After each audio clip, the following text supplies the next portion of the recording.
Shalom, salam damai.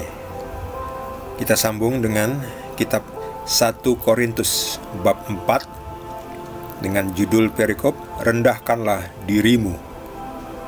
Saudara-saudara, kata-kata ini aku kenakan pada diriku sendiri dan pada Apolos karena kamu, supaya dari teladan kami, kamu belajar apakah artinya ungkapan jangan melampaui yang ada tertulis, supaya jangan ada di antara kamu yang menyombongkan diri dengan jalan mengutamakan yang satu daripada yang lain. Sebab siapakah yang menganggap engkau begitu penting? Dan apakah yang engkau punyai yang tidak engkau terima? Dan jika engkau memang menerimanya, mengapakah engkau memegahkan diri seolah-olah engkau tidak menerimanya?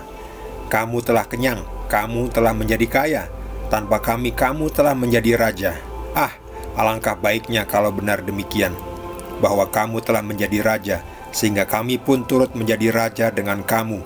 Sebab menurut pendapatku, Allah memberikan kepada kami, para rasul, tempat yang paling rendah, sama seperti orang-orang yang telah dijatuhi hukuman mati, sebab kami telah menjadi tontonan bagi dunia, bagi malaikat-malaikat dan bagi manusia. Kami bodoh oleh karena Kristus, tetapi kamu arif dalam Kristus. Kami lemah, tetapi kamu kuat. Kamu mulia, tetapi kami hina. Sampai pada saat ini kami lapar, haus, telanjang, dipukul, dan hidup mengembara. Kami melakukan pekerjaan tangan yang berat. Kalau kami dimaki, kami memberkati. Kalau kami dianiaya, kami sabar. Kalau kami difitnah, kami tetap menjawab dengan ramah. Kami telah menjadi sama dengan sampah dunia, sama dengan kotoran dari segala sesuatu sampai pada saat ini. Hal ini kutuliskan bukan untuk memalukan kamu, tetapi untuk menegur kamu sebagai anak-anakku yang kukasihi.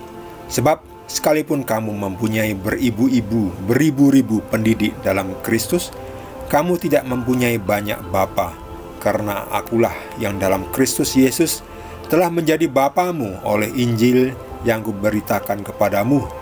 Sebab itu aku menasihatkan kamu, turutilah teladanku. Justru itulah sebabnya aku mengirimkan kepadamu Timotius, yang adalah anakku yang kekasih dan yang setia dalam Tuhan. Ia akan memperingatkan kamu akan hidup yang kuturuti dalam Kristus Yesus, seperti yang kuajarkan di mana-mana dalam setiap jemaat. Tetapi ada beberapa orang yang menjadi sombong, karena mereka menyangka bahwa aku tidak akan datang lagi kepadamu. Tetapi aku akan segera datang kepadamu, kalau Tuhan menghendakinya. Maka aku akan tahu bukan tentang perkataan orang-orang yang sombong itu, tetapi tentang kekuatan mereka. Sebab kerajaan Allah bukan terdiri dari perkataan, tetapi dari kuasa. Apakah yang kamu kehendaki? Haruskah aku datang kepadamu dengan cambuk, atau dengan kasih dan dengan hati yang lemah lembut? Demikianlah sabda Tuhan.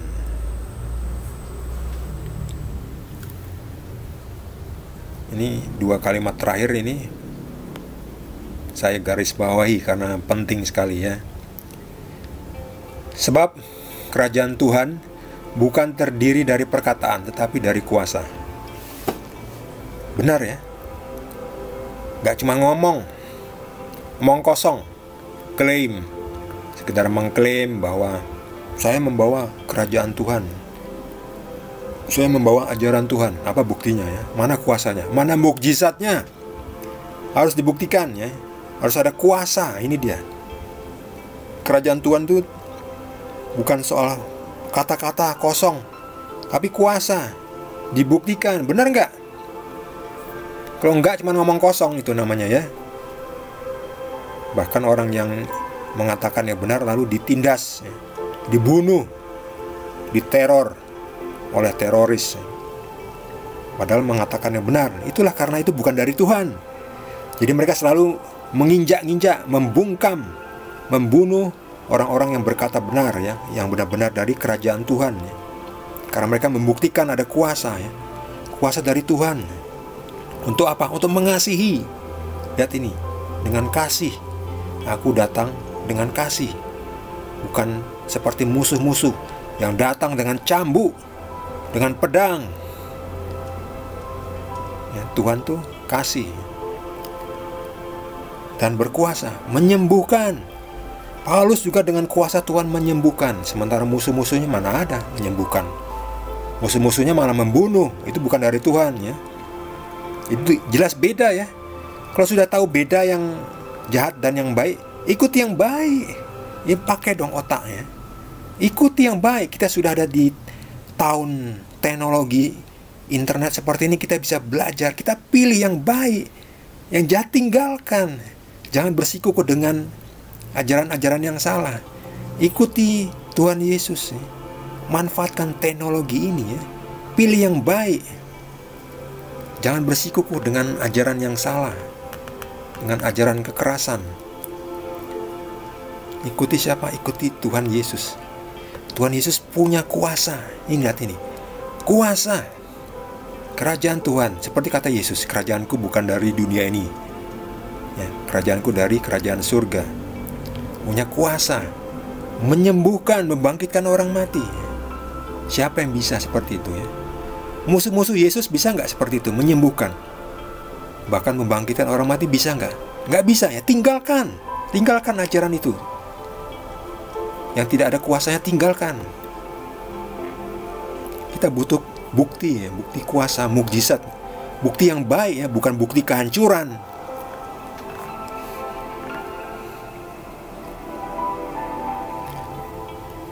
Paulus walaupun penuh dengan kuasa dari Tuhan Yesus, mengajarkan rendah hati. Lihat ini.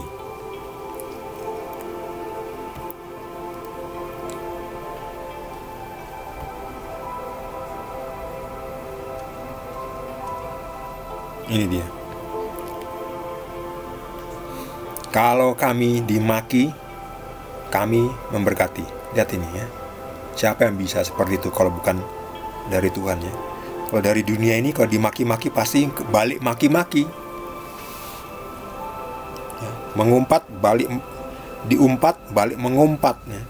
Dengan kata-kata kebun binatang itu dan kebun setan itu keluar semua itu ya, ketika dipakai untuk memaki-maki orang itu. Beda dengan Paulus, karena Paulus dari Tuhan, Tuhan Yesus, Tuhan yang benar. Walaupun dimaki-maki, Paulus tetap memberkati. Walaupun dianiaya, tetap sabar. Sampai sekarang kan pengikut Yesus di Nigeria itu, wah, dibunuh, disiksa ya, dibantai. Itu banyak martir sekarang ini di Nigeria itu. Itu martir yang benar seperti itu ya. Kalau yang lain-lainnya itu martir bohongan ya. Kalau mati itu bukan ketemu surga, tapi ketemu iblis ya, disambut oleh iblis. Itu martir yang salah itu. Mereka mengira mereka mati untuk Tuhan, mereka ternyata dibohongi oleh iblis. Yang benar tuh martir dari Tuhan itu, ini dia. Ketika dianiaya kami sabar, bukan malah menganiaya. Pengikut Yesus banyak ya sekarang dianiaya di Nigeria itu, di daerah-daerah yang masih primitif itu ya, yang musuh-musuh Yesus tuh masih sangat primitif itu. Itu ajarannya mereka gelap, ajaran kegelapan itu, mengerikan itu, dari setan itu. Terbukti dengan pengikut Yesus yang dianiaya, dibunuh, dibantai. Itu mengerikan ya. Lihat ini. Walaupun kami dianiaya, kami sabar. Ini jelas Tuhan yang benar mengasihi ya. Sebaliknya iblis tuh hanya bisa iri. Kalau iri, benci, lalu menghasut, lalu menghancurkan, membunuh. Nah itu.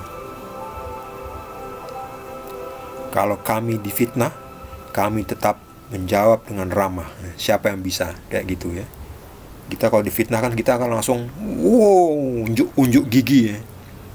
Nggak bisa, saya nggak seperti itu. Jangan marah ya. Tapi kalau Paulus difitnah, kita tetap menjawab dengan ramah. Nah, ini susah loh. Nah, perlu latihan. Perlu latihan ketika kita dimaki-maki, dianiaya, difitnah. Kita untuk bisa menjawab dengan ramah itu perlu latihan ya. Ya harus latihan ya memang. Tapi bisa ya, dengan bantuan Roh Kudus kita akan menjadi seperti Paulus ini juga ya, sabar ya. Paulus dulu kan juga seperti itu ya. Sebelumnya kan bernama Saulus ya. Saulus itu membantai pengikut-pengikut Kristus, tapi setelah ditegur, ditobatkan oleh Tuhan Yesus, Saulus berubah menjadi Paulus, berganti nama. Saulus itu dari kegelapan ya. Paulus sudah hidup baru ya. Manusia baru, hidup di dalam roh Tuhan Yesus. Paulus mengajari rendah hati. Rendahkanlah dirimu. Bukan rendah diri ya. Rendah diri itu nggak pede ya. Maksudnya adalah rendah hati. Artinya tidak sombong. Jangan menyombongkan diri ya.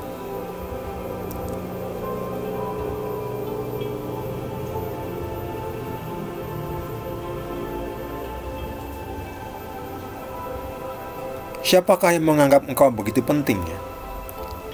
Jadi jangan merasa sombong. Jangan merasa saya orang penting ya. Saya harus mendapatkan penghormatan ya. Itu orang-orang yang suka menuntut hormat itu ya, orang-orang yang sombong.